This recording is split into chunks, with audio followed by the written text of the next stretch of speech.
Hi, everybody. Welcome back to another episode of Big Apple Hockey. It is great to have you guys here. Sorry about last night that I didn't do the post-game show as I promised.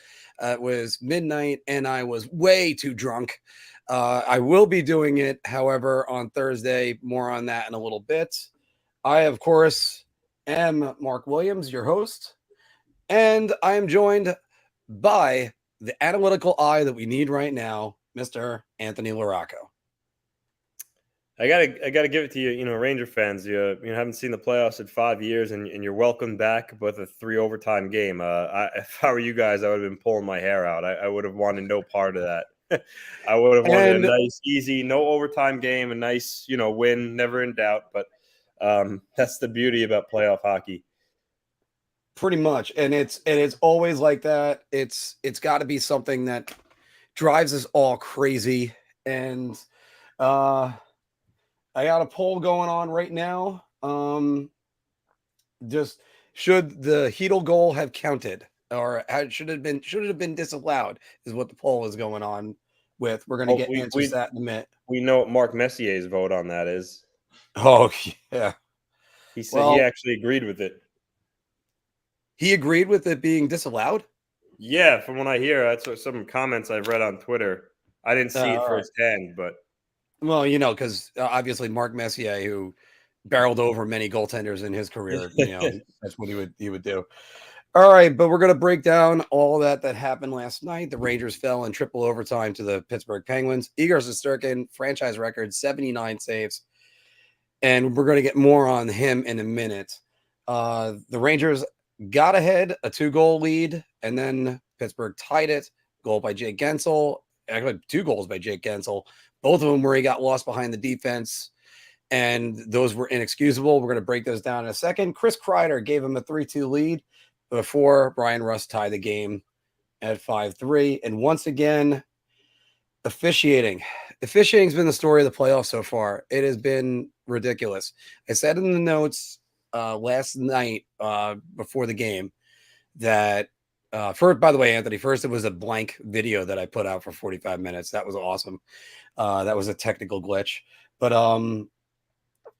Daryl Sutter said there was about 6 penalties per game right now. And, you can't get into a parade to the penalty box with the Pittsburgh Penguins because that's something that they want. They kill the penalty. And even with the Rangers having the 9th best penalty killing in the league, you can't be doing that. Yeah. No, you can't. I mean, it is.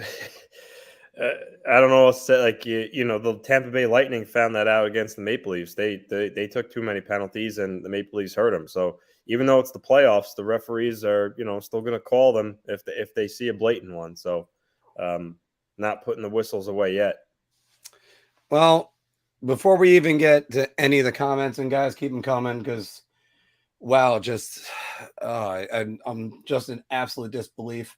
There is a yes. We do have a yes now for the poll so far. Somebody did say yes, so good thing we're at least being a little bit neutral. We're going to be breaking that down in a moment.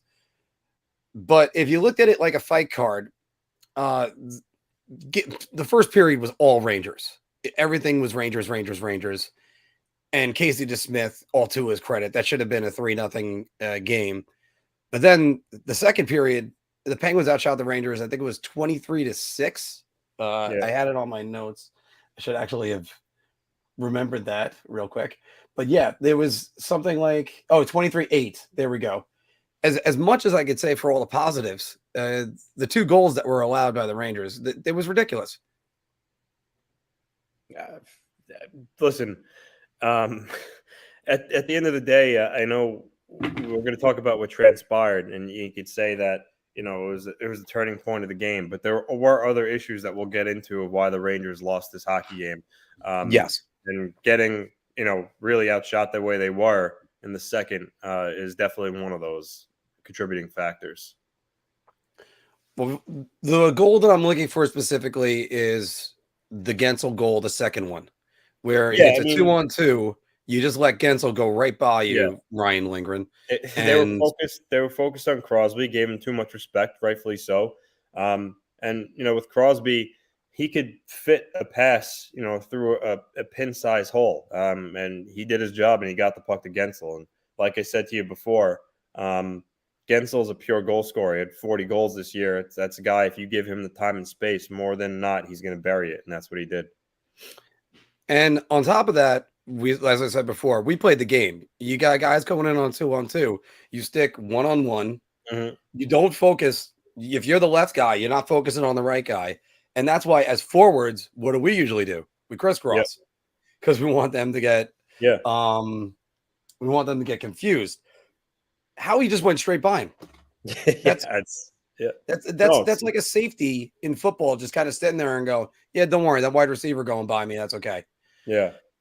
But third period comes around. Let's get to it right now.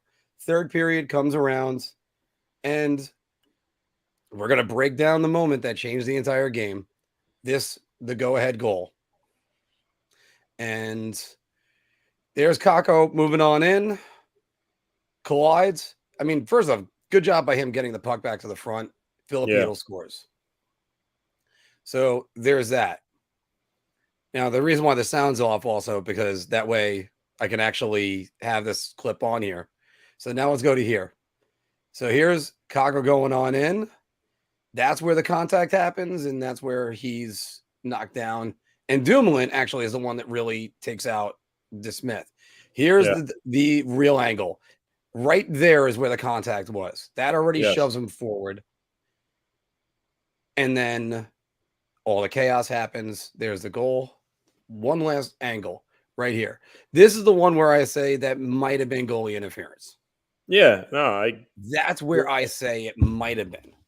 Yeah. But again, he's leaning. I think he's leaning back and he's shoved forward a little bit. That changes his momentum. His skates are turned sideways, so he's trying to turn away. Yeah. And you think it should have been a goal? Yes. I said it. I said it on my Twitter account. I feel your pain, Ranger fans. In 2019, in round 2, game 1 against the Hurricanes, Anders Lee was pushed into Peter Mrazek. And it was pretty obvious and blatant he was pushed, and it was no goal. That was a bad call, and last night was another bad call. You did get robbed there.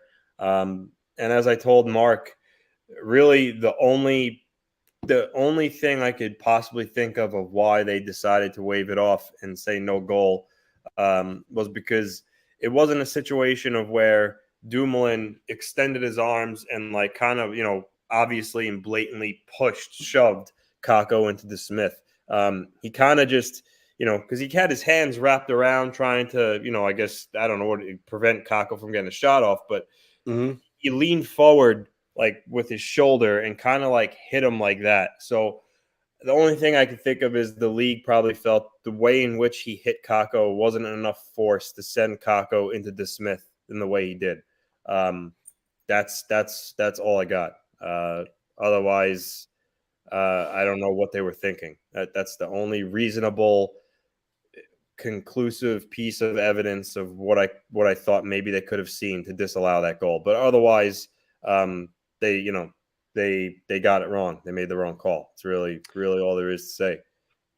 Yeah, and it remarkably changed the game because obviously then the Rangers literally had to go out and play a second game in order to decide who wins this game. And it's just that could have been just the first of many moments in what could be a great run. Who knows now? Now, by the way, it shows let's now walk around like they lost game 7.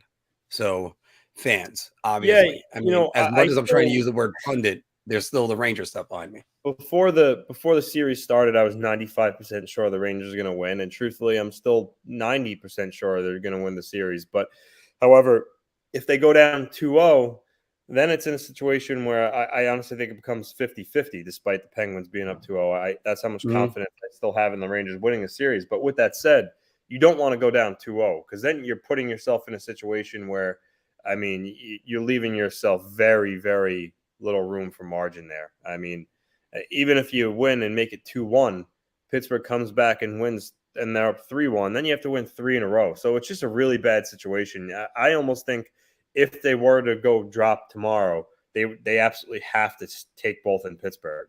Yeah, you have Yeah. to. But, And I don't think they're gonna drop tomorrow. So no, that's not I the don't. I biggest. don't think so either. But if they did, then they would be in some trouble there. But again, you can't have referees deciding the games that way. Like the Trouba Yeah, boarding call was a little bit questionable. Like the way that Daryl Sutter said it the other night, yesterday afternoon, there was a lot of penalties you needed the replay to see. There you go. yeah. You know what? I get it. It's when you feel like you get robbed like that, it's difficult to because you feel like you really should have won the game, and I feel you. However, like I said to you before we went on the air as well, you guys couldn't score on Louis Domingue. He's Pittsburgh's third string goaltender. And I don't know if you saw that interview, I guess, after the game. The guy was talking about how, like, in between overtime periods, he had spicy pork and broccoli. I mean, this guy did Yeah. not expect to play in the game. And again, he's their third string goalie. So I know you guys got robbed, but at the end of the day, you have to be able to score a goal in Louis Domingue. You really do. So 100% right on that. And I think that's where you have to just say, if you're not doing X, then really it wastes everything. Igor Shesterkin 79 saves for a record. That's unbelievable. yeah, no, And he was fantastic. and he was great. I do kind of look at the game a little bit and think both teams played really well. Yeah. Pittsburgh did what they wanted to do. The Rangers kind of did what they wanted to do. Ryan Strome had a chance in overtime to end it. That's another one. Yeah, he screwed you guys big time. I mean, that should have been a goal. No doubt about it. But there's a couple different times where I got up throughout the game thinking they got it right here. I think it was the first period that Adam Fox made a great play, fed the slot, and Vetrano shot it, and DeSmith made the save. But his positioning was on. And again, if it comes down to Casey DeSmith outplaying Igor Shesterkin, the Rangers have other problems. Well, So, yeah. but again, I think I said it in the preview. Tristan Jarry outplayed Igor Shesterkin once. This is sort of like flexing a muscle. You can flex a muscle, but you can't do it forever. Eventually, you gotta let loose. And another thing Water will find its own level. Casey DeSmith, I think they said after the game he's day to day with like a lower body injury. So Louis Domingue might, because Jarry's already ruled out for game 2. So Louis Domingue might be the game 2 starter. So yeah. So that's a golden opportunity right there. As Mike says, Stromer has problem with empty nets. Yeah. Yeah. Oh. Just you got to be kidding me.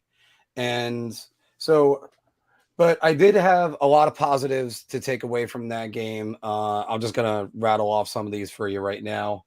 I thought the kid line was very strong. Yep. The Rangers power play. As far as the first power play goal goes, Pittsburgh's going to try to press the power play. The Rangers had to move the puck quickly. Fox ended up getting the goal because of that. The fourth line's taking no prisoners.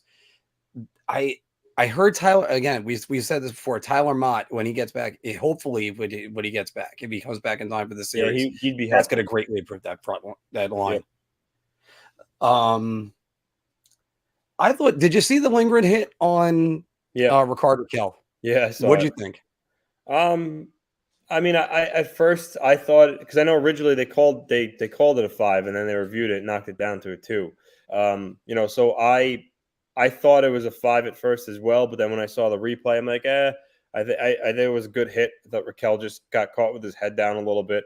It may have been a little borderline, but otherwise, I really didn't see too much of an issue with it. Take a team to stats at 3. Yeah. Okay. So I actually thought it was kind of even a clean hit at one point. I mean, you want to give him 2? Yeah, no, I could see the 2. On the further opinion on it. I also said don't get in a power play game. The Rangers were smothered. Their download coverage was awful.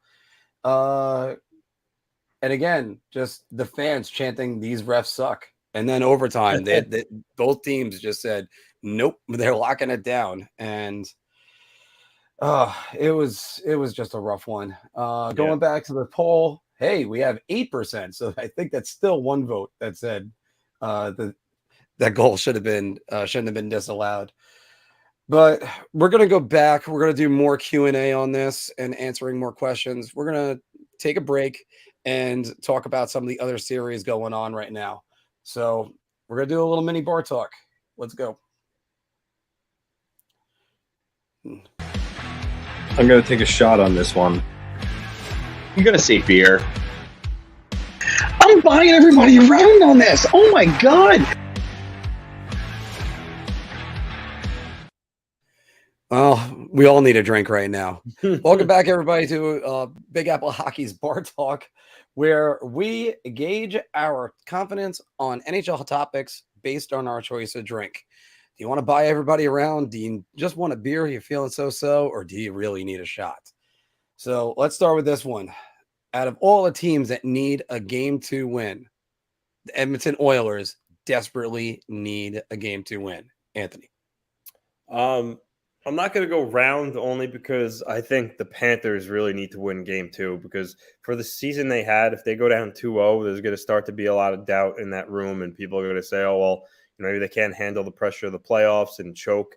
So I think they might equally need to win Game 2 just as much as Edmonton does. But, yeah, I mean, the Oilers definitely need to win Game 2. I mean, they're a team that really, hasn't taken the next step ever since they made it to the that's what in Anaheim. What year was that? 2018 when they lost that series? I think it was even 27. But I think it was 2018. Yeah. Yeah, they haven't really done anything since then.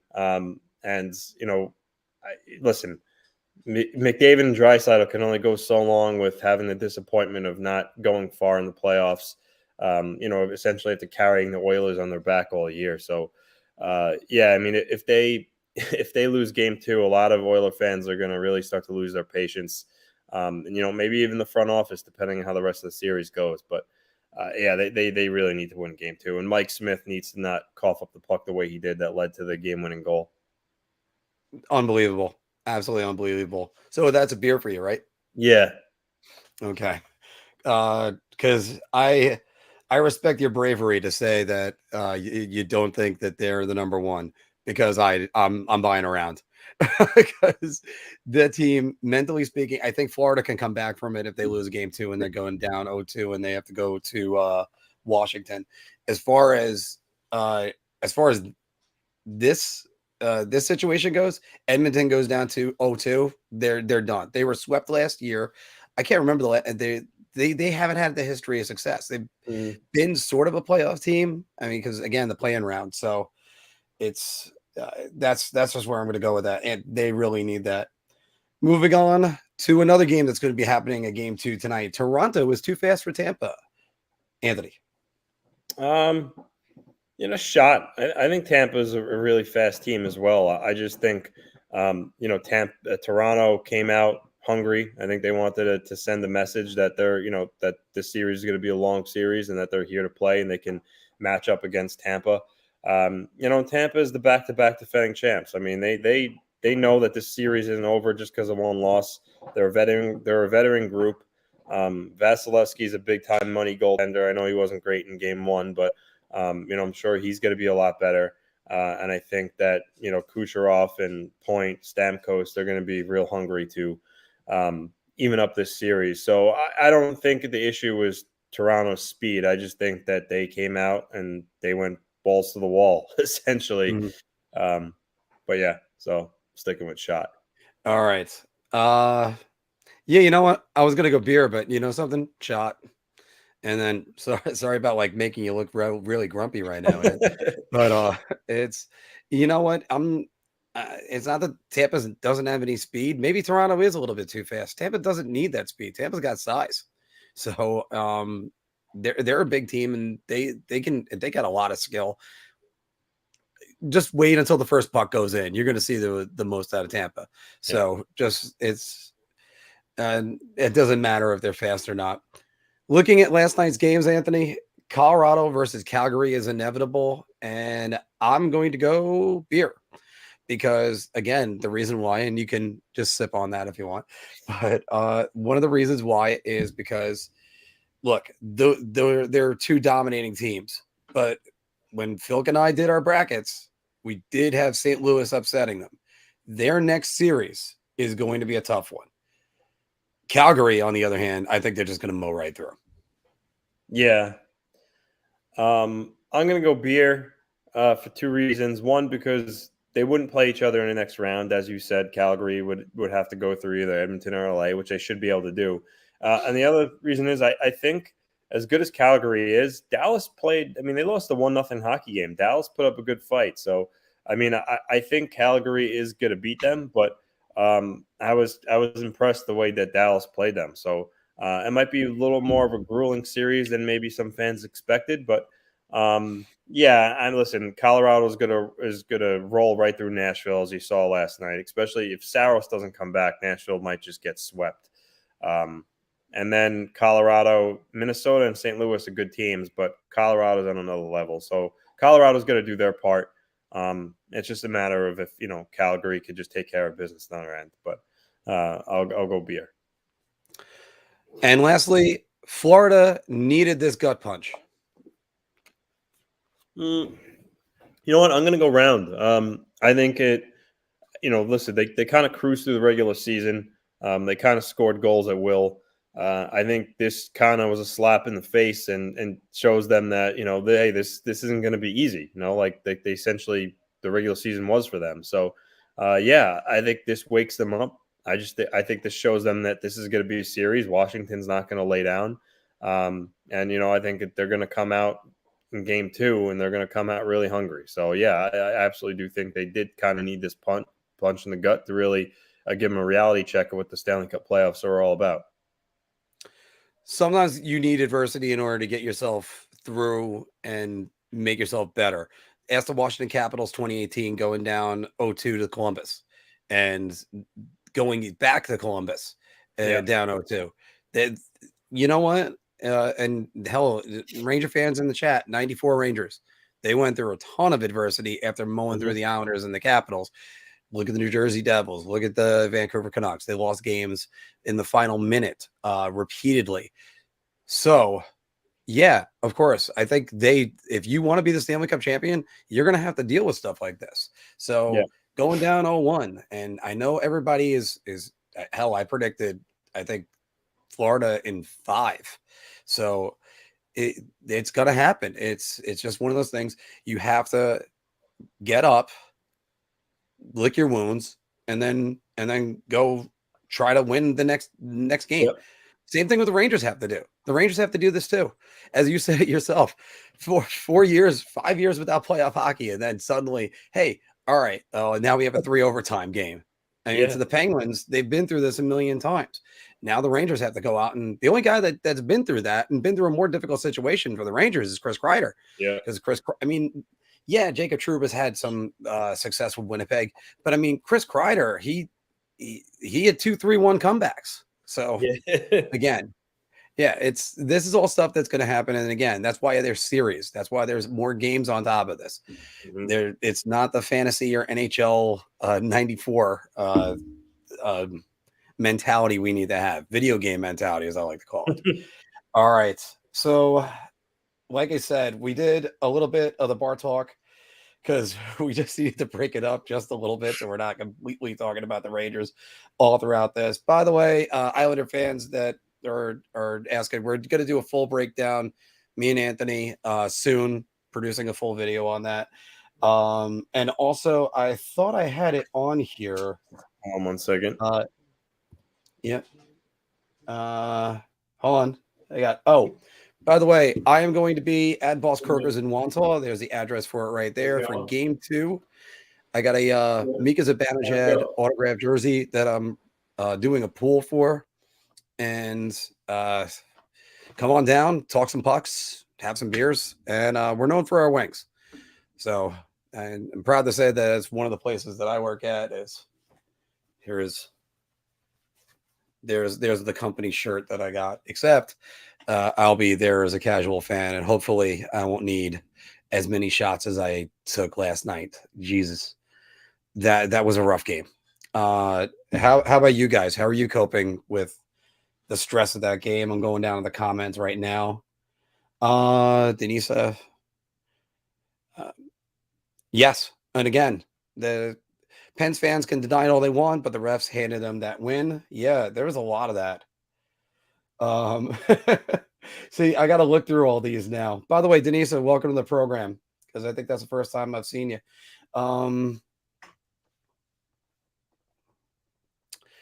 That's a good question.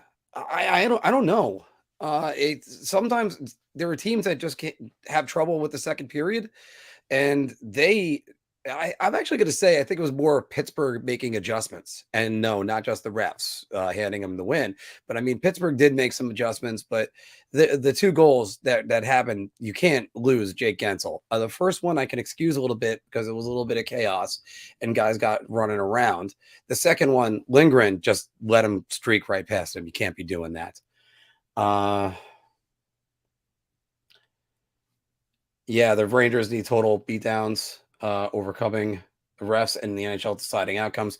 Again, that goal should have been allowed, in my opinion. And again, the one thing I could say, and I'm going to go back on this. Let me just, I'm going to pull Anthony out for a second. But again, just going back to this, that's the only angle that I can even see that goal being a problem. Let's back it up a few frames and go. And again, right there's the push. And I guess he kind of goes forward a little bit. But no, I thought that should have been a goal. And let's just get back to me. Yeah, officials need to actually know the rules plus 19. Yeah. Well, and again, how is Chris Lee still employed? Well, Tim Peel made a more egregious call in the Stanley Cup Finals in 2014. The puck was at the blue line for God's sakes, and Henrik Lundqvist got bumped, and not anything to do with that. But and then he had the nerve to say the puck was by you when he looks at Henrik. Just again, the refs. Yeah, I mean, if that's really the case, the Penguins haven't done much the last few years anyway, because there are games that are decided kind of by the referees, but not series at times. But the problem is when those games are there and then the Penguins do win a game. I mean, the Penguins had 4 goals last night. They had 4 the entire year against the New York Rangers. Got to score on Louis Domingue, as Anthony said. And also, yeah, they got to, they got to come out next game and you got to take the refs out of the equation. Don't try not to get into a parade to the penalty box. That's what the one thing they need to do. And they need to be consistent with their calls, because if you're going to call it tight, you got to call it tight both ways. And yes, I think they took the foot off the gas. Well, I thought, and again, I thought both teams played well last night. Same thing happened. Yep. There we go. Louis, you're 100% right, because that's just what I just said. Gallant needed you had to call a second period timeout for like forever. Yeah. Coaches will always hold on to those timeouts. They usually don't use them in the second period that often.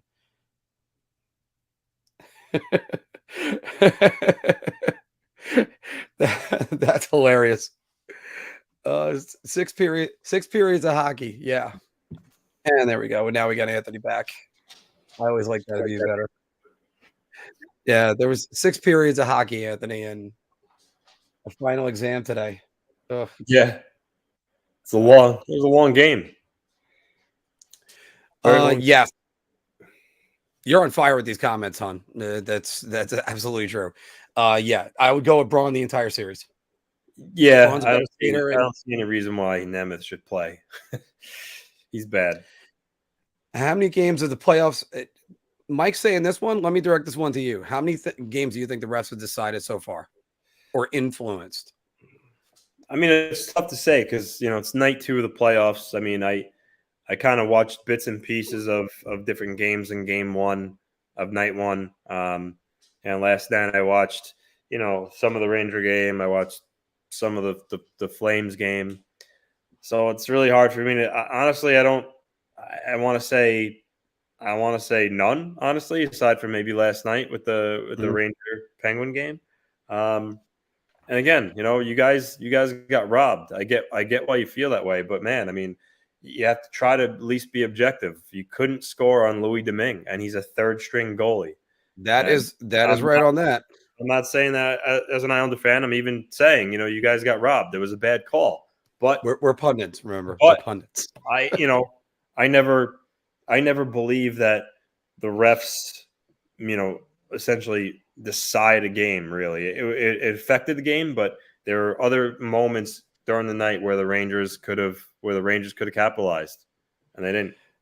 Yeah, but I think this is the number that jumps out with everybody. The Penguins were 1 for 4 on the power play with a 5-on-3, and the Rangers had 1 power play in the first period, and then that was it. Now, what I also think that means is that the Rangers need to drive the slot a lot more and get the Penguins to slash, hook, and just pull them down. So that's sort of, and the Rangers had a lot of giveaways last night. I think one of the guys was mentioned it before. Artemi Panarin had 7 giveaways. That's him and Evan Rodriguez. No, Evan Rodriguez had 4 giveaways. Evgeni Malkin had 6 giveaways. There was just a lot of giveaways that happened last night, and when you do that, it's tough to win. Chris Kreider had 8, and Andrew Copp had a team high 9. So wow. However, you know what? That's hockey. That's why you got to come out with game 2 and get there. And then the entire time I was looking at those stats, I lost Anthony. Yeah, all the young guys played really well last night. Brody, how you doing? Hope they learned from this. The playoffs, you can't take your foot off the gas. Yeah, you know what? 100%. And this is also where Gerard Gallant comes in, because keep in mind, Gerard Gallant already went through a franchise like this that had growing pains with the Vegas Golden Knights. Although I think they never trailed in a series up until the Stanley Cup Finals in the year they went. I would have to double check that one. But Breadman did have an assist. So I think he had an assist on the Fox goal. Nope. Sorry. It's a Bajatic Kreider. And he's going to have to play a little bit better. I mean, you're making $11 million. Rangers put players in front of the Penguins' net. Takes off shots from 20 feet. No screens. Yep. Well, again, all the young guys, Alexei Lafreniere, that kid line looked very good last night. And that's a line that it really was lackluster under David Quinn. So, and yeah. Romacello, that's right. It's sorry, I'm a popular man with my phone calls today. It's like, yeah, gee, that I gotta keep on. You're a popular man. That's why everybody's got to call you. Yeah. All right. And by the way, there's been worse losses for the Rangers over their history. If you guys remember 2015, who was Joel Ward scoring with, I think it was 2 seconds remaining. That was brutal. And the Rangers came out won game 2.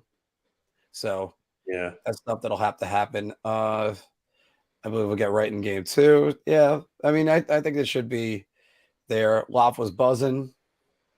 And especially if Louis Domingue is the starter for game 2, you gotta try to get to him. You gotta try to get to him early, because I feel like, if he starts and the longer the Rangers go without really scoring a goal, the narrative will start to become, oh, is Louis Domingue this this story comes out of nowhere, a third string goalie, and now he's going to turn into a brick wall, and then he starts to build his confidence more and more. Mm-hmm. So I think the Rangers need to get score early and often against him in Game 2, and kind of break any confidence they may have had after that emotional high from Game 1. And fortunately, the man with the belt is returned, Mr. John D. Lee. Hey, how you doing? Shesterkin, Shesterkin tackled in the crease with no penalty. It doesn't matter, and it's NBA style officiating. And you know what? I think Gallan's probably going to make some comments about it, and you're going to see a lot more penalties called for the Rangers in the next game. They're going to try to even it out. Yeah. I like this though. Crash the net. They did, and they got a goal disallowed. Gun Toten Granny says, Anthony, it's been a while. Yeah. I'm back. Move forward with what happened, but yeah. I haven't mentioned anything. If you want to say anything. Oh, yeah. On Sunday the 24th, my mom passed away from her long battle with multiple myeloma. So it's been rough, and it's been one of the reasons I haven't participated in some of the stuff over the last couple of weeks. Been emotionally draining, but like I said, it's over and done with. Have the healing process start. She wanted me to continue. Yeah. She would want me to continue and do stuff that I enjoy, and so. But yeah. Well, because like I said, if you that was for you to say, if not for me to say. So yeah, I wasn't going to say it on air. I appreciate that. But yeah. Thank you. But again, it's good to have you back. So I'll say that. Thank you. And of course, it's she'll live on every day with all the lessons that she taught you in life, and that's something to always remember. Yeah. Everybody is wishing you condolences right now. Yeah, and I appreciate that. It's it's something that you never, as told you, Mark, and as irrational as it sounds, you kind of never think that your mom or your dad are going to leave, and then when it happens, you just get smacked in the face with the reality of it, and it sucks. So, but well, that day is going to come for me, and it's going to come for me twice. So, well, hopefully, many years from now. And I thank everybody for their kind words. I really appreciate it. Yeah. Well, and again, she did a good job raising her son. So, thank you. That's just going to continue the legacy. Yeah. Denisa, yeah, we covered that before. I actually thought it was a clean hit, and it definitely wasn't a 5-minute penalty or a 2-minute penalty. Anthony, they're talking about that for next year, where they get to review a penalty to actually completely take it off the board. Do you think that can actually happen? I mean, I think if that happens, you're going to start to get into way too many things, nuances. I would honestly hate to see that. As weird as that sounds, I know there are questionable penalties taken all the time, but I don't want to turn this into where literally every single penalty there's a stoppage, they review it, and then they're analyzing it, and then I think it just becomes all too much. All right. Romancello says, to be fair, for the Letterkenny fans out there, the Pens experience showed they knew it. They knew the NYR would push for the first 10 minutes. They did a good job in staying calm. Yeah, that all happened, and but that is what the Penguins are going to do right there. I actually thought it was going to be the other way. I thought the Rangers had to weather the Penguin storm, and instead, but that happens all the time with teams. Usually, it's the road team that always has to come out and the storm try to quiet the home crowd. Yep, that's absolutely right. Anyone touching Igor should be flattened. What?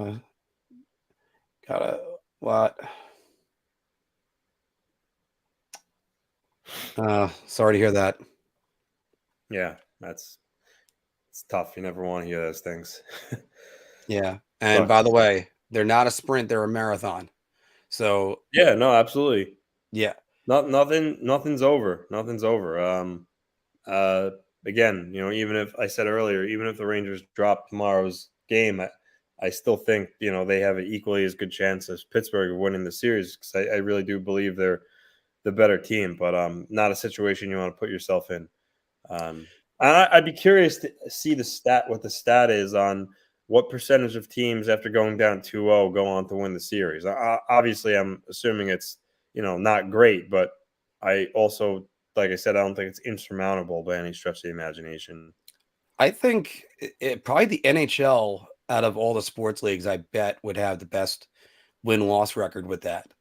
Where they actually do very well after going down 2-0. Because I think road teams in the NHL, they're just like, I think the NHL or hockey in general, you're more because of the boards, I'm going to say. Because you can mentally separate yourself from the boards. Baseball, you have to worry about dimensions of the field, and basketball, it's the crowd usually is right on top of you. So that's why I think it's still all right. But I mean, look no further than the 2018 Washington Capitals. They went down 2-0. They won the cup. Yeah. But by the way, David, you're 100% right on that about them reviewing penalties and then completely taking them off the board.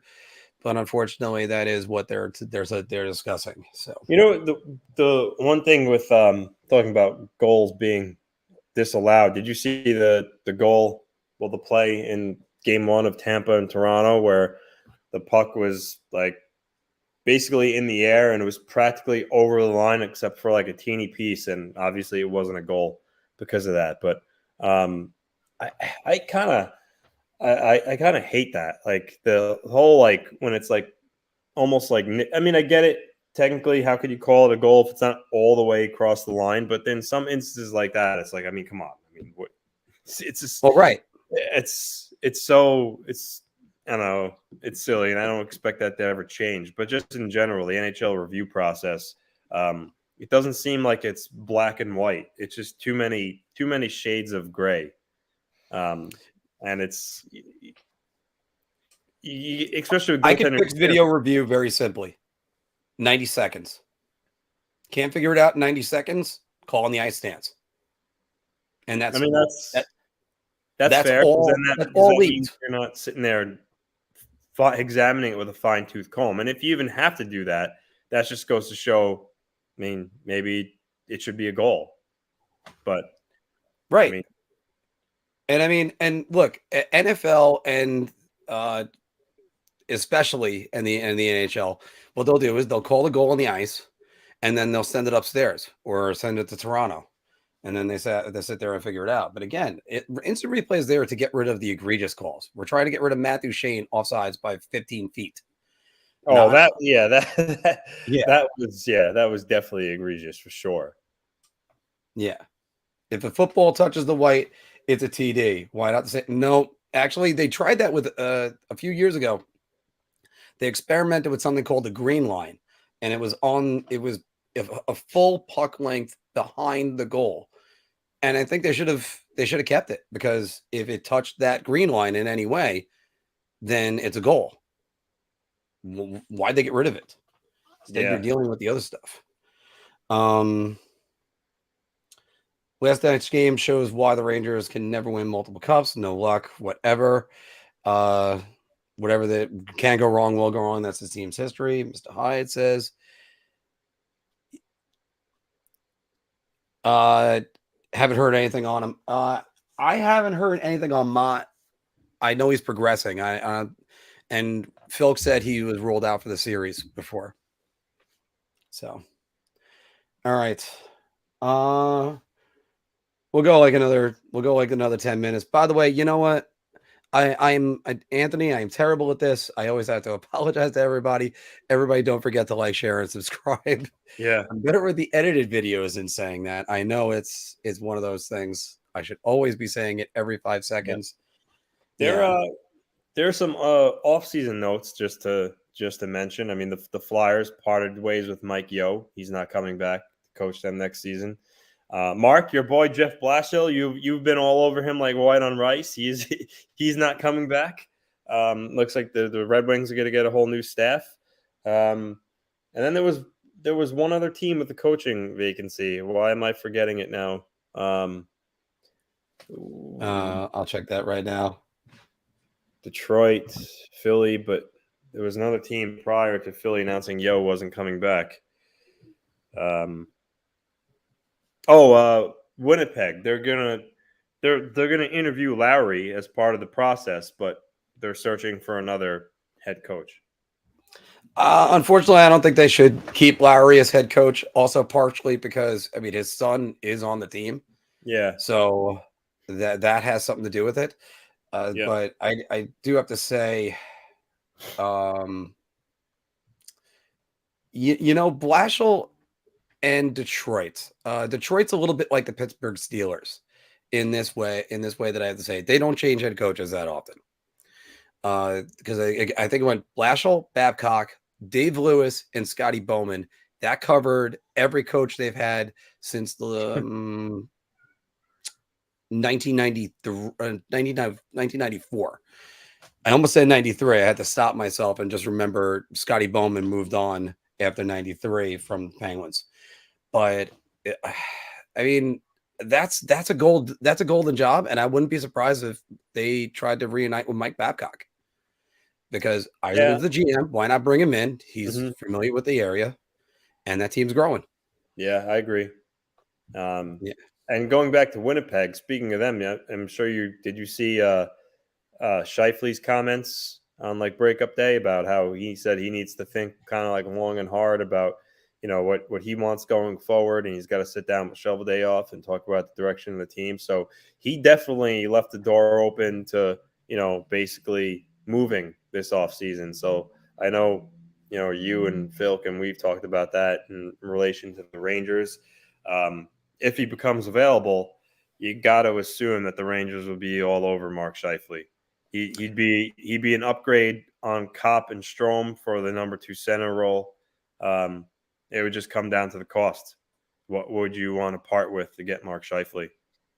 And the thing is, the Rangers kind of have a surplus of players right now. Arguably, although the way he played last night, I wouldn't give up on Kaapo Kakko. Yeah. But Vitaly Kravtsov, where does he fit into this team's future? Where does some of their defensive prospects, Nils Lundqvist, for instance, fit into this team's future? And I've been all over Nils Lundqvist for a long time, and I think he's going to be an excellent NHL defenseman. But he would probably be part of that deal, I would assume. And also, don't forget, the Rangers have a history of trading with Winnipeg right now, and Kevin Shoveldayoff. So that's something. That's another reason why you can say the Rangers on that one. One thing to keep in mind, though, with that as well, as the Rangers have Zibanejad's new extension kicking in next season. Same thing with Fox. So they don't have tons of cap space. So in a deal for Scheifele, you would also have to send somebody over that's making some type of decent sized cap hit to make the salary work. So, and as Warren is saying right there, Trocheck is going to be available to next season. There's a lot of good guys that's going to be available. That's why I think if Ryan Strome is asking for too much money, Andrew Kopp is the one I want to resign, because he's going to be cheaper and more versatile. But the another guy to mention, but this is why the Scheifele thing is actually good for what you're saying, because he is under contract for one more season. I believe just under $6 million. I think so. Yeah. Yeah. So that's where you already know what his cost is. And Mark Scheifele is, if you watch any of our old stuff, I had Mark Scheifele. Mark Scheifele is probably the second player in the number 2 in the NHL of players that aren't on my team that I would want on my team. Number 1 is Sebastian Aho. I talk about Sebastian Aho all the time. So Scheifele actually, Mark, has 2 years left after this deal, and he makes 6.125. Okay, yeah. So again, you know what his cost is. Unlike say Trocheck, who could ask for $7 million, maybe, because you got to find out where the market is right now. That's where I'm just going at with that. That's why trade market sometimes is a better thing. Like in your case, the Islanders are going to go after Johnny Gaudreau and Filip Forsberg. Yeah, they might command $9 or even north of $10 million. Well, Gaudreau definitely. I mean, Gaudreau's coming off a 100-point-plus season. He's definitely going to get 10 plus. That's without a doubt. Filip Forsberg. I mean, me personally, I say 8.5, 9. I mean, who knows? Maybe he gets 10. I don't know if I would say he's a $10 million player, but Gaudreau is definitely going to get $10 million plus. There's no two ways about that. But speaking of Forsberg, Mark, you think if Nashville were to get swept or go out in 5 games, do you think he's gone, being that he's not signed yet? I don't know. I think he loves it in Nashville. He was heartbroken when they traded Victor Arvidsson. Yeah, it's. I think he tries to re-sign, and I think Nashville tries to re-sign him. But if he gets the July 1st, I think it's July 13th this year. No, it's July 13th. Just like it was last year or whatever it was. Yeah. Because you've seen it firsthand about a guy who's going to be the top of the market. And here's the other thing: Players Association encourages guys to get moved. Donald Fear has done that all throughout his time being a head of a union. If you got a guy that's going to be the top of the market, it raises the salaries for everyone else, and then they kind of shove them out there and be like, "Yeah, go! You're going to pick up everybody else's money." That's why Scott Boras never signs extensions. So yeah, David Forsberg. There are a decent amount of teams that could afford him. However, some of the teams that could certainly afford him, like Ottawa and Arizona and Buffalo, all those teams, he's not. He wants to win. He's not going to give a second look to. But there are some bubble teams and some contenders that can move salary to afford him. I mean, my Islanders have the cap space to afford him, and I could assure you that if he reaches unrestricted free agency, he's going to hear a couple of beeps, and he's going to look outside, and it's going to be a Brinks truck, and it's going to have Lou's face on it. So Lou is definitely going to make a huge run at Filip Forsberg if he reaches unrestricted free agency, without a shadow of a doubt. And everybody raves about him like being a great teammate. And by the way, and as far as Nashville goes, there are times where you could say you won the trade, and we could say that's stupid to say, "Hey, did you win the trade? Did you do this? Did you do that?" They won that trade. They traded Martin Erat for Filip Forsberg. Yeah. So, and also from my experience, because I went through it with the guy that we don't want to mention too much in Toronto, but when your star player doesn't sign an extension at some point, and then the season ends and the offseason begins, chances are it's not a good look. I mean, if you look at star players who have re-signed with their teams, they've all done it, either a year before they were even eligible. Once they're eligible to sign an extension, they did, or they signed it in their UFA year sometime, at some point during the season. So the fact that Forsberg like hasn't Mika Zibanejad before the season. Yes. Barkov. There are plenty of guys that re-up and get it done so it doesn't even ever become a question. So I don't think it looks what's also I hate saying this but it is a fact. So unfortunately, I have to say this.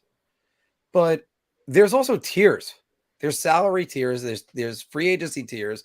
There's organizations that people are going to naturally go to. If you're any free agent, you're going to pick up the phone when the New York Rangers call. You're going to pick up the phone when the Toronto Maple Leafs, the Montreal Canadiens, the Detroit Red Wings, and the Chicago Blackhawks call. They're all guys that are.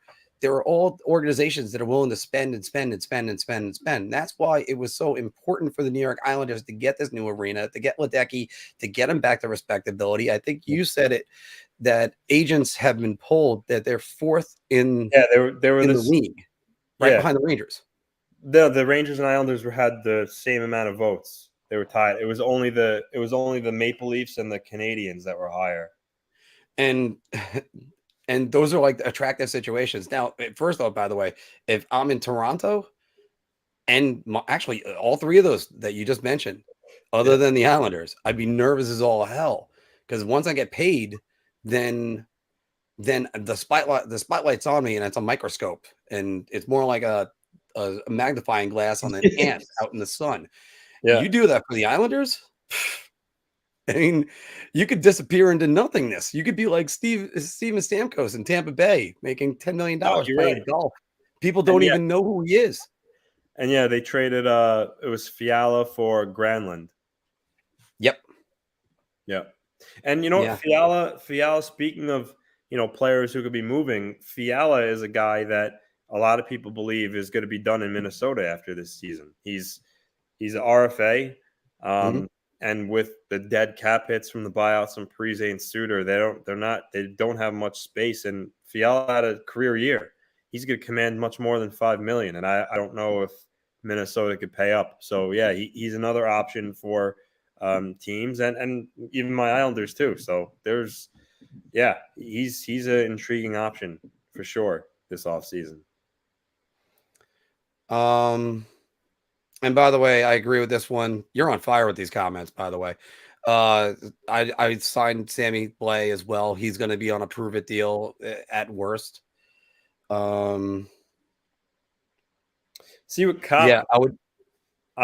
Sorry. I saw this one. Dealey saying I never want to be in a goalie in Toronto. You know where I never want to be a goalie? Philadelphia. It's the goalie graveyard for a reason. Carter Hart, while he was better than he was last year, he looks like that. He's not the long-term answer in goal for Philly, which is disappointing for them because they thought that he was the next Carey Price. And I thought he was going to be the next Carey Price. I thought he was going to be great. Yep. He's fallen off a cliff. But regarding Denise's comment about Kopp, I think the Rangers should absolutely sign Kopp. But, I mean, for me, I think in a perfect world for the Rangers, you re-sign Kopp and then you trade for Scheifele because then you have, Scheifele, Zibanejad, Kopp down the middle. And that's really strong 1, 2, 3. Kopp can absolutely he could play up in a pinch in a second line center role, but I think Kopp is a prototypical third line center. Big, defends well, can chip in. So that would be more beneficial. The thing is, can the Rangers pull it off with the salary cap? That's why I actually said during the trade deadline video. By the way, right now we got 28 people watching. Thank you all for joining. Hopefully you've left us a like. Thank you. Although now it's down to 27, so I guess I annoyed somebody by counting to 28. But I said as soon as they got Andrew Kopp, I thought they were going to be 3 lines deep, but they moved him to the right wing, and now Panarin took off after that. 40 points the last 2 months for Artemi Panarin. Yeah. So maybe tonight's just an off night. So it's and thank you. Thank you. That's what I was about to highlight as well.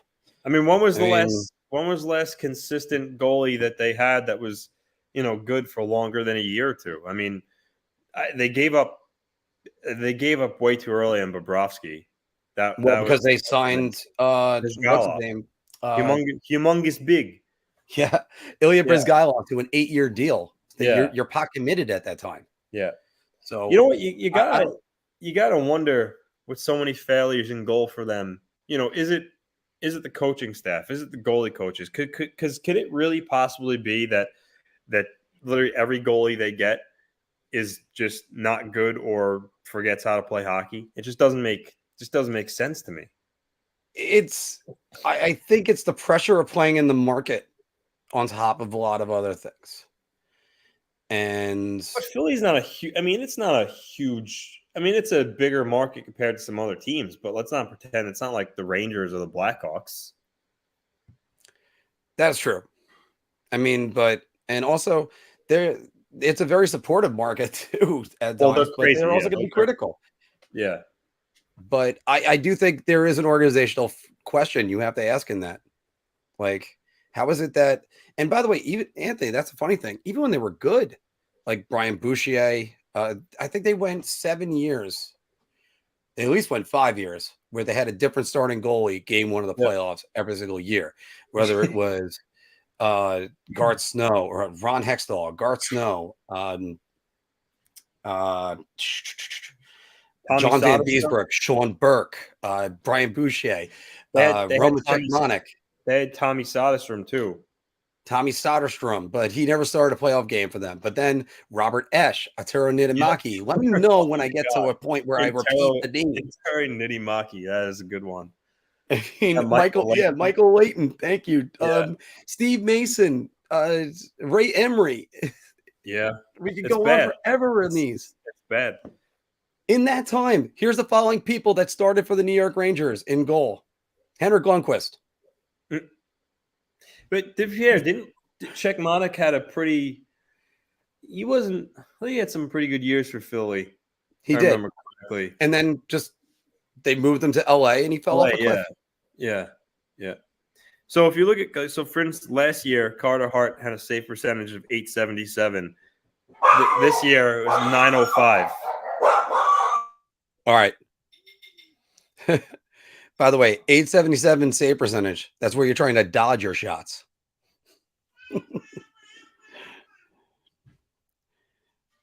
So, Anthony already is he's dealing with his dog.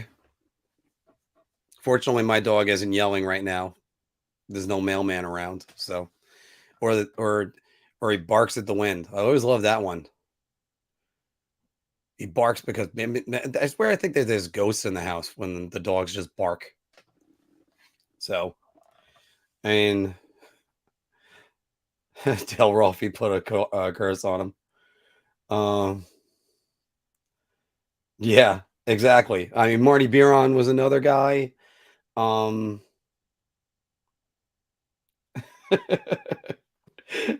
I think so. By the way, Anthony, you could tell the truth. The dog disapproved of that .877 save percentage, right? Start barking. Yeah. No, the guy getting power washing done. The guy knocked on the door. But yes, that was funny timing.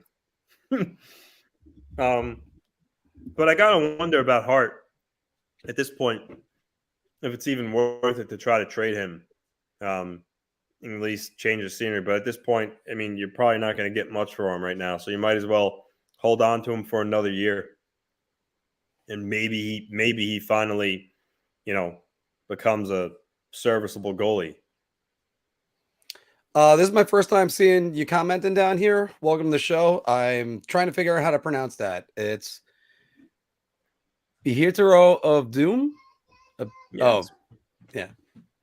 But I'm not the best at pronouncing names right away. I was going to say, for a guy who struggles, you did pretty well there. Woo! All right. But yeah. You know what? And one thing that's always great, and you've experienced this, is sometimes just listening to my housemate and his 2-year-old, like just now with no. What part of no do you not understand? Yeah. How come the Islanders want nothing? Let's see if that's a question for you, Anthony. Well, how come the Islanders want nothing to do with the fish stick jerseys? They need to bring those back. So over the last, I'm amazed people love them as much as they do. Yeah, and what's odd about it is over the last year or two, their team store has been selling a lot of like fisherman merchandise. The rumor has it was when the reverse retro jersey program last year came out, which, by the way, it's back for next season. So this summer, I'm sure we'll start to see all the new designs.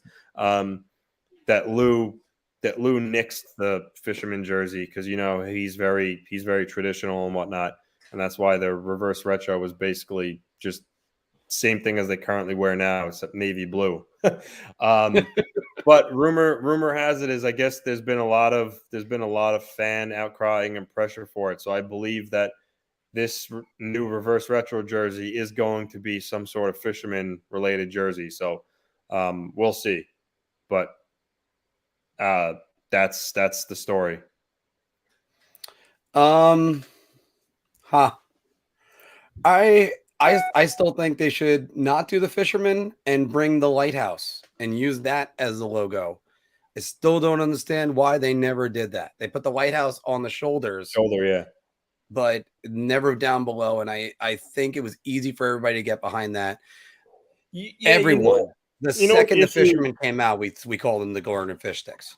You know what the issue with the fisherman jersey was is that a lot of, let's face it, the Islanders are a storied franchise. They have the 4 cups. I think a lot of the older generation was pissed off because, it's their beloved Islanders, and then they come out with a fisherman logo, and to make matters worse, there was a time where they were a bad hockey team. So I think that's why fans, really hated it. For instance, if the Islanders were good in the mid-90s when that jersey came out, I don't think you'd have the negative connotation that it had. I think it would have been completely different. But I think it was the old guard of fans remembered the Islanders from the glory days and hated the fact that they tried to change the logo. Because look now, it's all the younger people, and that's why they sell fisherman merchandise, because it's popular. It's it's, I guess, hip, if you want to say so. So different times, but I think that was the main issue with the fisherman logo originally. I'm one of those people that I'm not in love with the Liberty jerseys for the Rangers. I love the fact that the Rangers don't have a logo on their real jersey. Just keep that. They're the only team pretty much in pro sports that doesn't throw their logo anywhere. Yeah. The Cleveland Browns are maybe the other ones. And this right here is a possibility because the reverse retro jersey last year was, a navy blue Statue of Liberty. So they could possibly do a red one for next season, or maybe they do a variation of the white Liberty. They could go that route too. And by the way, thank you very much. Okay, so I did get it right. Doom. I'll just go with Doom. Yeah, because I did that for Lauren too when his thing. And by the way, Anthony, we were talking about Brody brought this up, but again, having Jonathan Huberdeau and Justin Trudeau kind of cross paths in my mind, brought in Justin Huberdeau. And now forever, Justin will always live. So, I think, you know what? Turn it to the skid. Speaking of Justin, you got me saying Justin Huberdeau. See what you're doing, Mark? Huberdeau, I think Huberdeau should be a Hart Trophy candidate for most valuable player. I mean, the guy was unbelievable this year. Yeah, he really was. So I know a lot of talk about Matthews winning it, but I mean, Huberdeau, what could you say about him? He had, 113 points or something like that, or roughly? I mean, that's really, really good. Guy's an incredible hockey player. Should McDavid be in the conversation? I mean, you hear they'll talk about, he has Draisaitl and, but at the end of the day, McDavid's one of the most skilled hockey players to ever play this game. I mean, you could really always throw him up there because he's always going to have 100+ points and do ridiculous things. So I think just based on his name, I think he'll probably get a nomination. I think he should win the Ted Lindsay Award for the most valuable player as voted upon by the players. The Hart Trophy, though, I wouldn't be opposed to seeing that go to someone else, but I think he's going to be a nominee for both of those for sure. Mm-hmm. There's no question about it. Oh, what's the name for Marc's solo show? Actually, we have these. Whenever I do a solo show, it's NHL Snipes, and Anthony's got Clapping Bombs with L Rock when he does a solo show. So that's true. Yeah. Which I always have the oh, by the way, if you haven't seen it, this is what the NHL playoffs kind of look like a little bit. Hey, you're pretty famous, right? Hey, you know what? I'm pretty famous too. Ain't that right? That's right. That's right. You know, maybe I can give you an autograph, huh? What you say, big boy?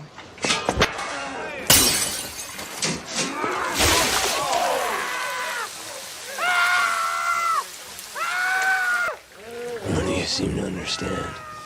I'm not locked in here with you. That's it! You're locked in here with me! Even though I had that up on our thing. Filk is the final buzzer, by the way. Yes. Was Filk wasn't at the game last night, was he? No, he wasn't. Okay. I think he was working. He was working late. Okay. Like, All right. yeah, our schedules are so killing us. Yeah. It's just absolute terror. Yeah, we haven't I had our intros right here of the clapping bombs. We haven't had a full show with the three of us in a while. Yeah, because he's midday, Tuesday through I think it's Tuesday through Saturday he's working. Yeah, and then you have your schedule, and mine is. I mean, I'm exhausted for when you work till 5:30 in the morning and your head doesn't hit the pillow. Then it's just it. No, yeah, I get it. Rough. I get it. But so, yeah, the closest we got, Anthony, was when you came on Sunday. Oh yeah, for that brief, yeah. And immediately had the Triforce all together. Yeah. So, hopefully we can all cover the draft in Montreal this summer. That would be pretty cool. Yeah, and somebody will keep his mouth shut now. For now, forever, you can all go on and do that. There's lots of, and by the way, there's still lots of like other NHL things or hockey related stuff that we're going to have to cover for the channel. I've talked about this, and actually, what are some big moments you could think about? Because next year I got to do the FDNY NYPD game, Frozen 4, the Calgary Teddy Bear Toss, Winter Classic, hopefully. What else can you think of? The Heritage Classics, the ones that happen in Canada. Mm-hmm. Yeah. I think they're like every 4 years.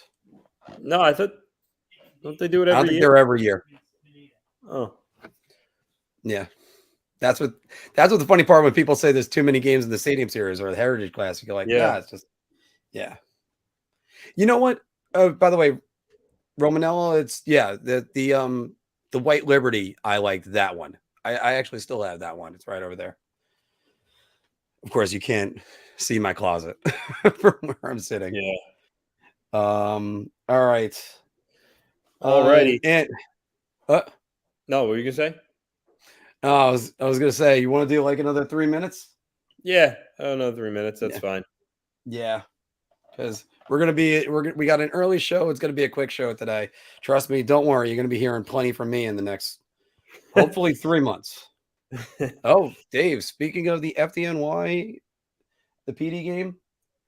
See, by the way, Ely, you're right about that. I'd love to see the outdoor game against the Capitals.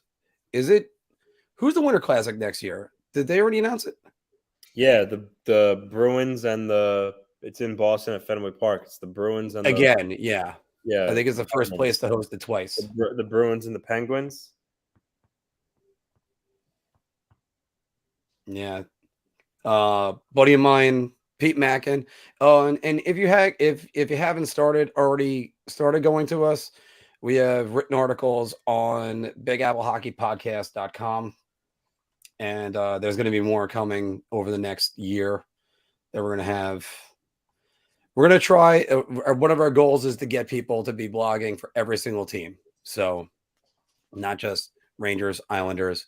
Big Apple is going to be a mindset. It's an attitude. It's also how we present ourselves. We have our opinions. We also put our hearts into it.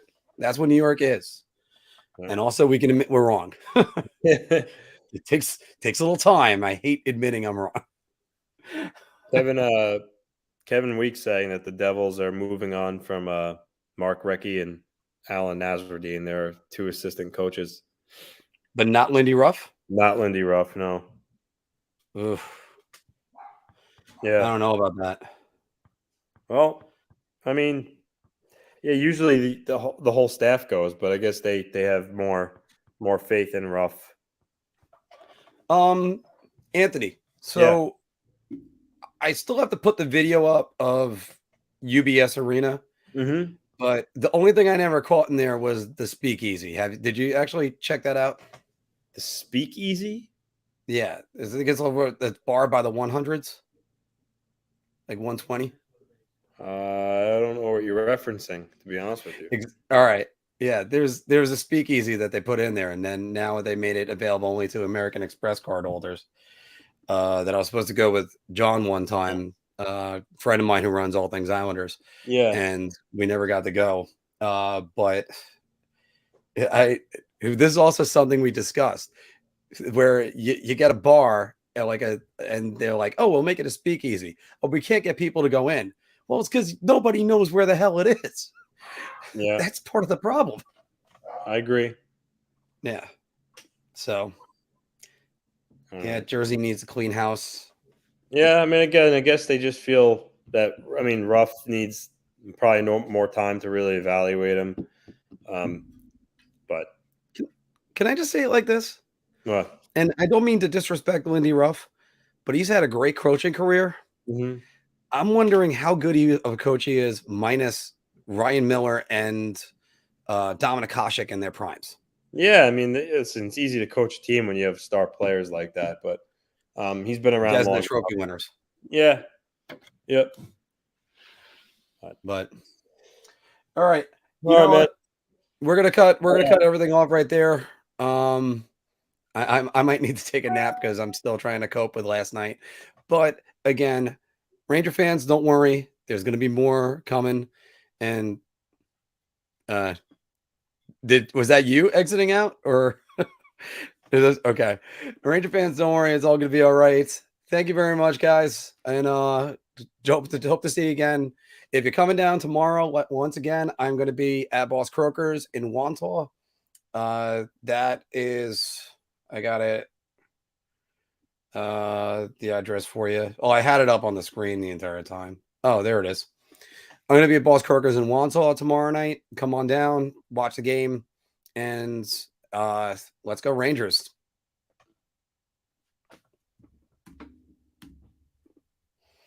And this is the awkward part. Just click on it.